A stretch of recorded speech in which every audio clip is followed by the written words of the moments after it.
No one would know, she whispered.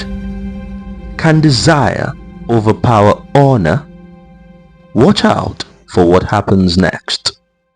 Stories to Fluency from Vital Talk Diction.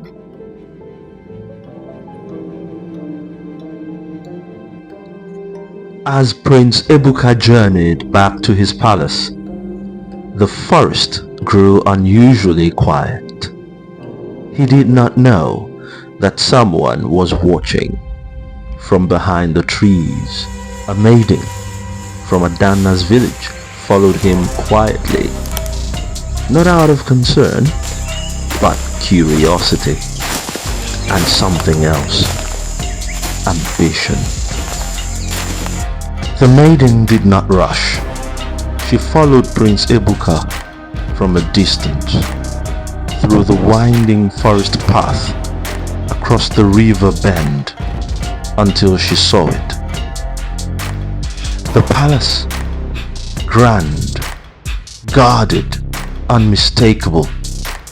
She stopped behind the final cluster of trees and watched him enter through the towering gates. She memorized everything. Then she turned back, not toward the palace, but toward her village. A full week passed, 7 quiet days, and on the 8th morning, she returned.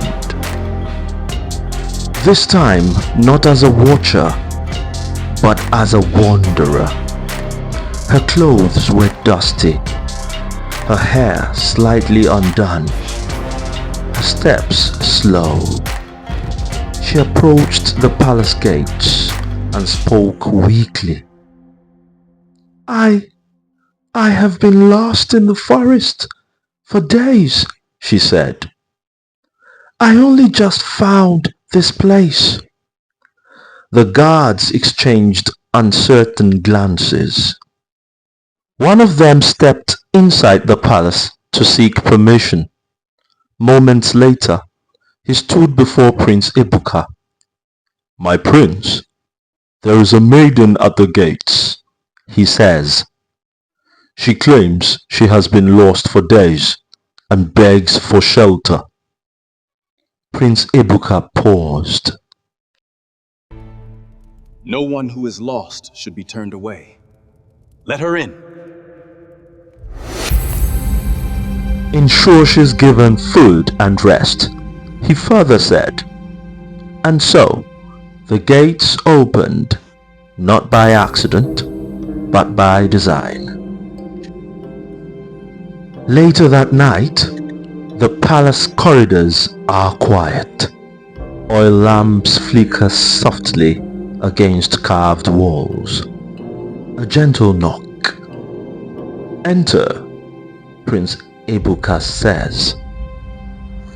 The maiden steps in, no longer pretending to be weak. She stands tall now, composed, intentional. Maiden, the prince calls as he sits on his bed.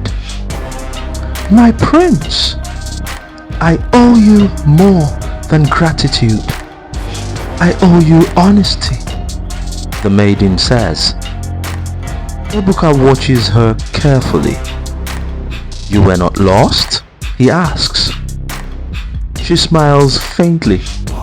I was, but not in the way your guards believed. She steps a little closer, not too close. My name is Nkem. I am from the same village as Adanna. Ebuka's expression changes slightly.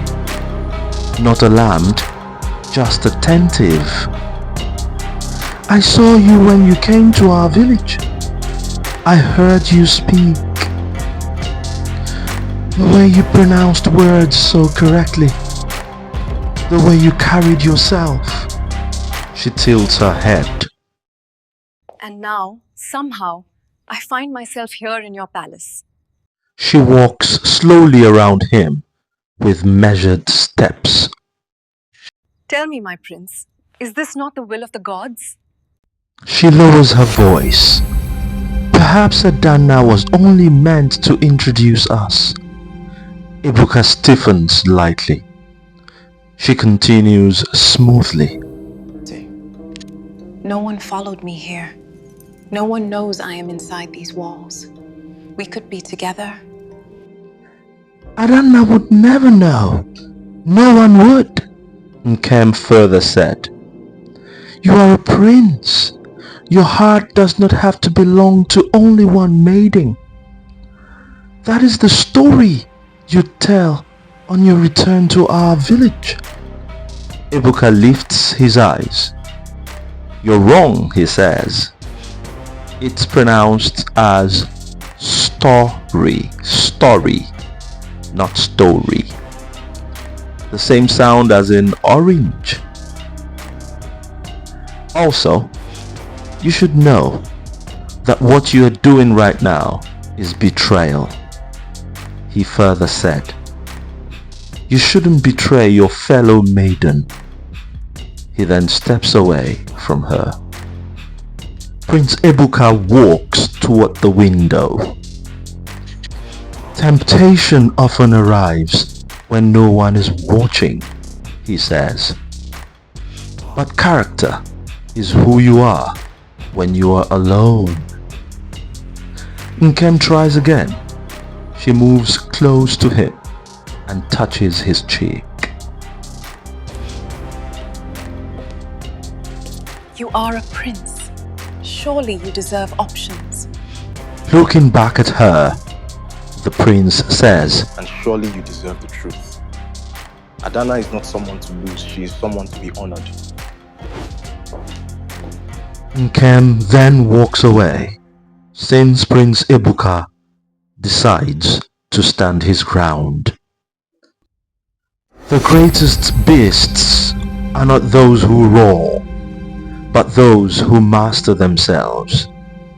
The strength of a man lies in his discipline and not in the size of his physical muscles. Please share your comments and don't forget to like and subscribe for more stories that improve your fluency and discipline.